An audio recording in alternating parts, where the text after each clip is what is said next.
बैठे थे उस टाइम जब इसने बयान दिया था। नमस्कार दोस्तों, बॉलीवुड एक्ट्रेस और हिमाचल के मंडी से नवनिर्वाचित सांसद कंगना रनौत के साथ चंडीगढ़ एयरपोर्ट पर दुर्व्यवहार हुआ, जिसमें सीआईएसएफ की महिला कांस्टेबल कुलविंदर कौर ने उन्हें थप्पड़ मारते हुए गाली और दी। जिसकी सफाई में कुलविंदर कौर कहती हैं कि किसान आंदोलन के दौरान कंगना ने धरने पर बैठी महिला किसानों को 100 रुपए लेकर आंदोलन में बैठी हुई महिलाएं बताया था। उन महिलाओं में मेरी मां बैठी थी। क्या ये कंगना 100 रुपए लेकर उस आंदोलन में बैठ सकती है?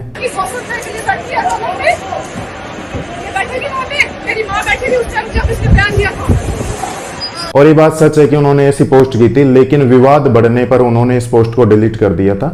एक अन्य ऐसी ही पोस्ट में उन्होंने अमेरिकन पॉप सिंगर रिहाना की पोस्ट को रीट्वीट करते हुए किसानों को आतंकवादी कहा था।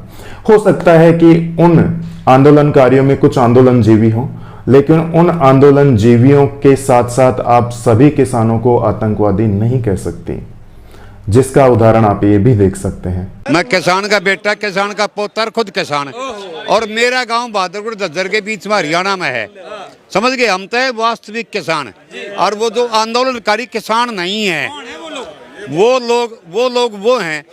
सुनो, पिछली बार जब आड़े इतने दिनों तक वो पड़े रहे थे तो उनके पास सारे के सारे लग्जरी ठाठ बाट थे, जो किसान के पास तो हो नहीं सकते। और किसान को इतना टाइम भी नहीं होता कि इतने लंबे टाइम तक अपने खेत को छोड़ कर और कहीं बैठ जाए। और इन लोगों को कांग्रेसी हो चाहिए वो आलतू फालतू जितने भी लोग हैं, इनका कोई काम नहीं है। इन लोगों को सिर्फ किसी ने किसी को भड़का दो। जाट आंदोलन होता तो हम जाटों के साथ हैं, अगर मराठे आंदोलन करे मराठों के साथ हैं, आज उसके साथ हैं। लेकिन कभी इन्होंने आज तक अपने मुंह से ये नहीं कहा कि हम भारत के साथ हैं, हम हिंदू के साथ हैं। अगर कभी भी कहा हो इन्होंने तो ये देखो। ऐसे ही एक बार कंगना ने कहा था कि देश को असली आजादी 2014 में मिली थी।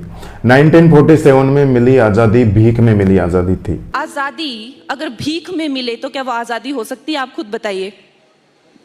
जब गुलामी आपको उन लोगों ने युद्ध करके दी थी तो आजादी आपको भीख में कैसे मिल सकती है? माउंट बेटन वो आजादी नहीं थी, वो भीख थी। और जो आजादी मिली है वो 2014 में मिली है। इस घटना के बाद दोनों के ही सपोर्टर्स और रिलेटिव्स के बयान आने लगते हैं, लेकिन इन सब बातों का विरोध करने का तरीका ये नहीं हो सकता।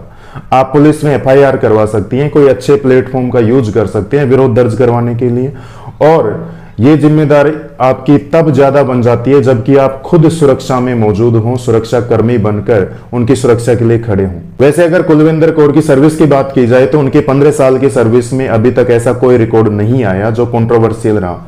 उनकी 15 साल की सर्विस का रिकॉर्ड अच्छा बताया जा रहा है। 35 साल की कुलविंदर कौर पंजाब के कपूरथला जिले के सुल्तानपुर लोधी की रहने वाली हैं। उनके पति भी सीआईएसएफ में है और साथ में उनके 2 बच्चे भी हैं। कुलविंदर के भाई एक किसान नेता हैं और वो किसान मजदूर संघर्ष समिति में संगठन सेक्रेटरी हैं। वैसे कांस्टेबल के इस कदम को शेरनी कहकर सही ठहराने वाले भी लोगों की संख्या बहुत है, जिसमें आप फेसबुक पर ये पेज देख सकते हैं और इस पर नंबर ऑफ लाइक्स भी देख सकते हैं। तो वहीं कुछ लोग इसे क्रिटिसाइज भी कर रहे हैं। हम मानते हैं कि सुरक्षा कर्मियों पर बहुत ज्यादा दबाव रहता है। अगर कुछ बात थी तो इसका मतलब ये तो नहीं कि आप सार्वजनिक स्थल पर एक सांसद के साथ मारपीट कर सकते हैं। जब रक्षक ही भक्षक बन जाएंगे तो किस पर विश्वास किया जाएगा? इससे धोखा व कायरता साबित होती है, साथ ही देश की छवि भी खराब होती है। इसमें दोषियों पर सख्त कार्रवाई होनी चाहिए। धन्यवाद दोस्तों।